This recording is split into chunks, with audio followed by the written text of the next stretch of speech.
Hey guys, it's Ted Bogert. Welcome back to the TED Show. I am excited to have this talented lady on my show.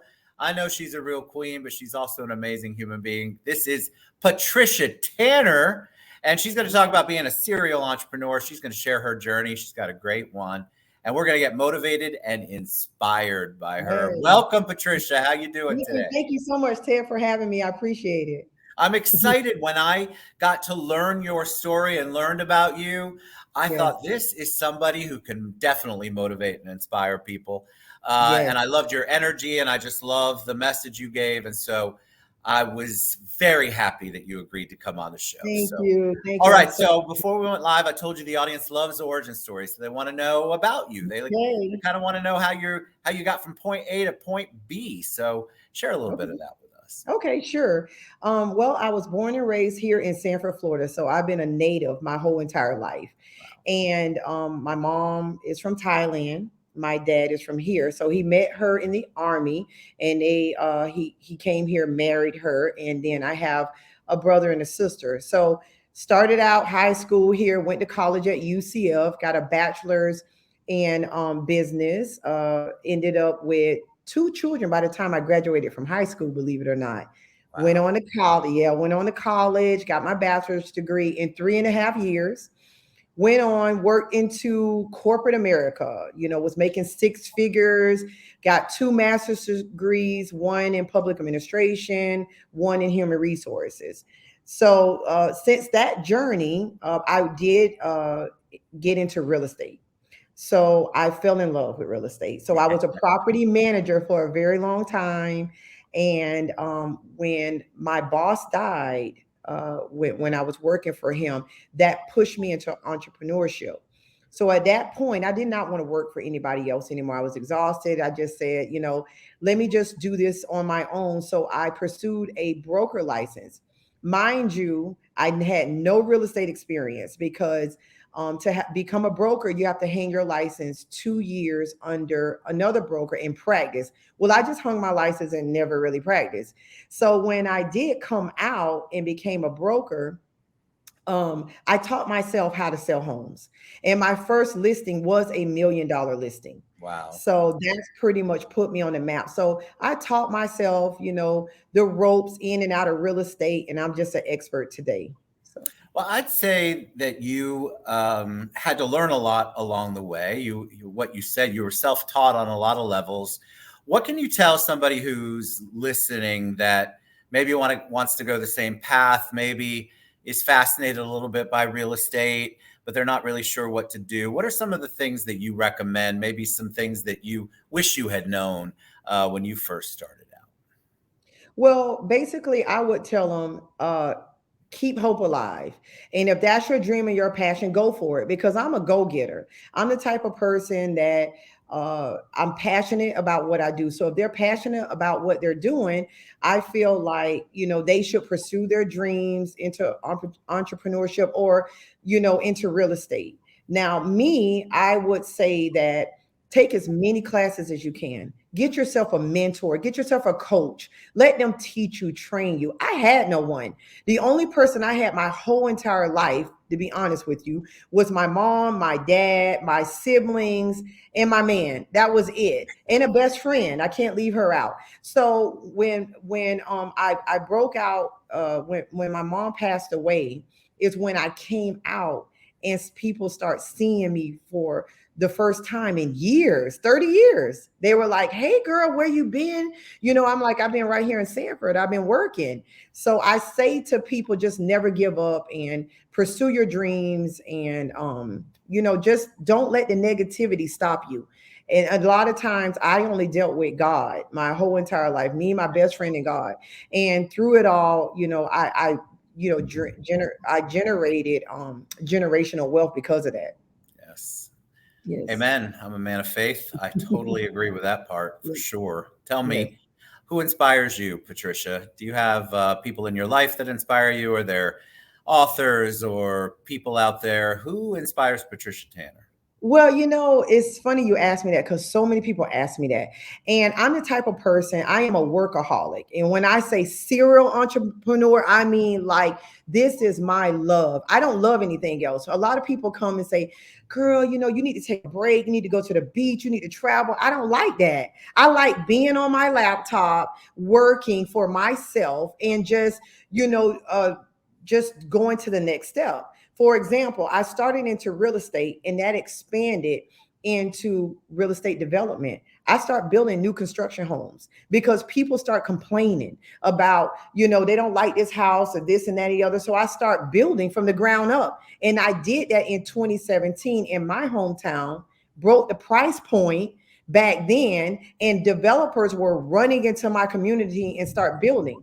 Right after that, people start complaining like there's not enough room in homes. They don't like the way the closet space is. So I start flipping, so I start flipping houses. I started doing that. And then then investors start calling. I start investing and people were like, I can't afford this, but I can rent this house. And I'm like, absolutely. So I opened a property management company. So I currently own a property management company. I have over 100 homes, and I give people second chances, meaning that if they have criminal history or bad credit, I allow them, and there's a criteria they can go into my homes. I help the homeless when they come in. I network with different community companies, corporations, organizations, and I allow them into homes. So I give those breaks. And then people say, well, I can't afford a home. My credit's messed up. So I have Stones to Homes, my non-for-profit. Talk So, about your nonprofit. Tell us about yeah, that because I'd forgotten that. That's such a yes. big deal. A lot of people say they want to have a nonprofit. But tell us what your nonprofit does. Well, basically, my non-for-profit help those that has bad credit or trying to get themselves in the right direction to home buying. So it's all about home buying. It's a strategy to get them ready. So they start with home buying. I have resources that can get them ready, get them skilled for that process. And then we're on the next level to teach them how to buy houses because everybody, it's not easy to buy a house, and everybody think that it's a walk in the park, and it's not. So it's all about the mindset and getting ready for that journey. So I help them mentally prepare for those type of things. I love it. And Yes. what is it in the community? You do a lot, obviously. You were talking about Yes. how you give back. How important is that in your overall business? Because I think a lot of people separate them out, but to me it sounds like it's all rolled into one with you. You can be a serial entrepreneur and still be very community oriented. How does it Correct. work in your world? Well, in my world, I pretty much give back in ways where, let's say, the buyers don't qualify at the end because they don't have the closing costs. So I give back. I pay their closing costs for them that can help them get into their homes. So I love to see nothing but, people become homeowners. And I've done that several times. My buyers can say that Patricia helped me get into this house. I had no money at the end. I had to pay off bills, credit, and I allow them to get into their home. So that's pretty much my non-for-profit does that. So I invest into my non-for-profit to help people become first-time home buyers.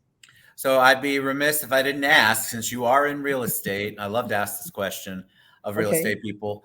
Where do you see the market going the rest of the year? How are you feeling things will be? Well, I have houses in the ground that I'm building now and houses that are for sale that I am flipping. So right now the market is kind of slowing down a little bit. It's actually turning around for the buyers. It's not, a seller's market. I saw the trend. I think with the interest rates rising, it's forcing sellers to kind of back down just a little and save your cash for the rainy day, and it's coming. So I feel like it's turning for a buyer's market. In the next 6 months to 8 months, I believe we will be there. I agree. Yeah. All right. So I'm going to wrap it up. When I ask a lot of people this, and you just seem like the perfect person to ask this. Yes. When I say the word hero, who is the first person that comes to mind? My mom. And I Why? want to talk about that just for a little bit. I Okay. have a book signing party that's coming up. It's launching August the 7th, and it's my story. I wrote 4 books, and I started in January. And my journey started in January 2022 because my mom passed away of COVID, January 24th, 2021. So I was devastated when she passed away. And that pretty much, God spoke to me and he told me to help his people because I was grieving so bad. I didn't have anybody but my best friend and my family, and you can't imagine losing a mom. So with that being said, I contemplated suicide, and it was Christmas of last year that God intervened and gave me 30 days of grieving and said for a year, because I didn't hear his voice. I didn't know where God was. I was, praying and I was asking for help and just couldn't hear him. He wasn't there. So the minute I was contemplating suicide, he intervened in me. I went into a trance. And when I went into this trance, he gave me 30 days of grieving. What I mean by that is I took out my cell phone and I was typing really, really fast. And in 2 minutes, I typed 30 days.